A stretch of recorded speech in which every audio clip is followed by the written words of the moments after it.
Hey everybody.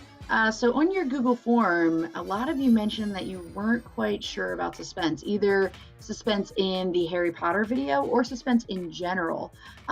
So it's time for a breakdown. Here we have our first glance, okay? It's Hermione. She's in the woods. She's alone. It's dark, and we instantly hear the wind blowing. Girl, you better move.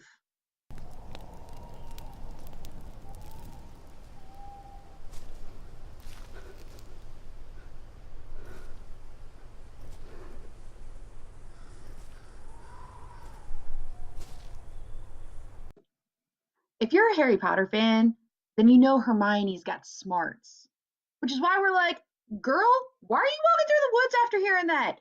Get back where you're going. Go teleport somewhere. Do something else.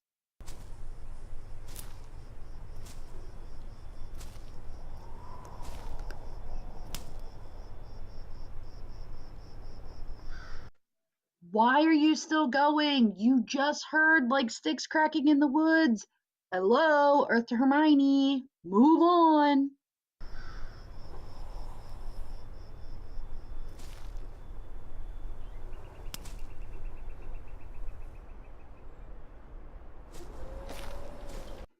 This is where our suspense really starts to build because we know that Hermione is a good person, like a good character. We want to root for her. We're supposed to want to root for her.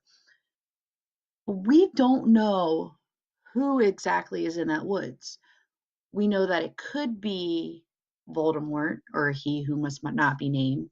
We know that it could be another Death Eater or it could be somebody working for them. Because right now, in the entire magical world of Harry Potter, everyone's kind of at each other's ends.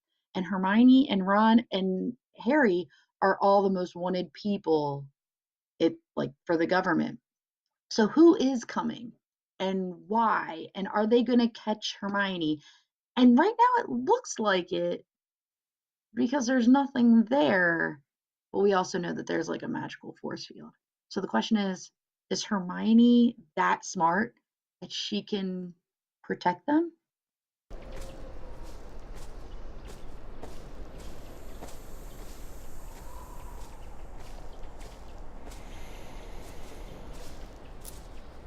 What's that?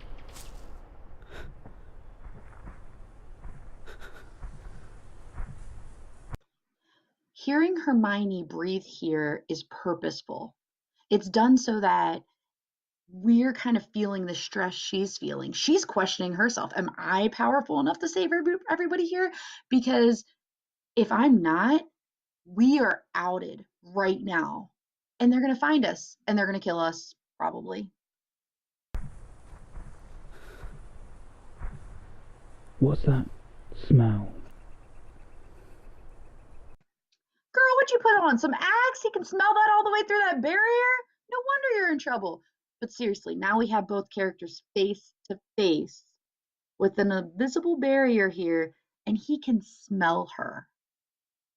Is he going to be putting it together that there's something right there, that she's right in front of him? Is he going to break through that invisible wall?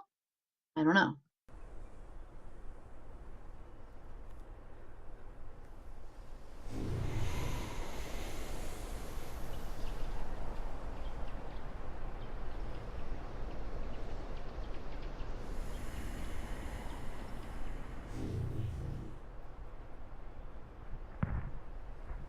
What you doing?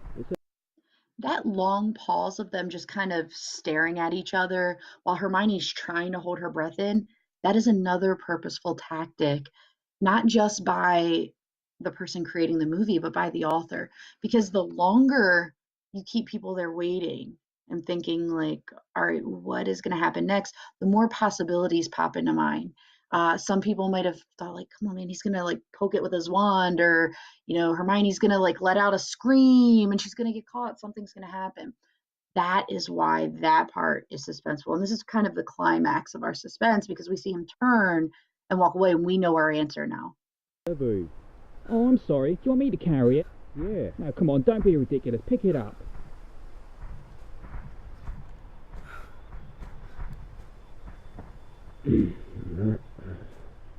Snatches. good to know your enchantments work. Then we have Harry sort of pop in and have this little like jumpy moment because the movie people really want to play on your jumpiness for suspense here.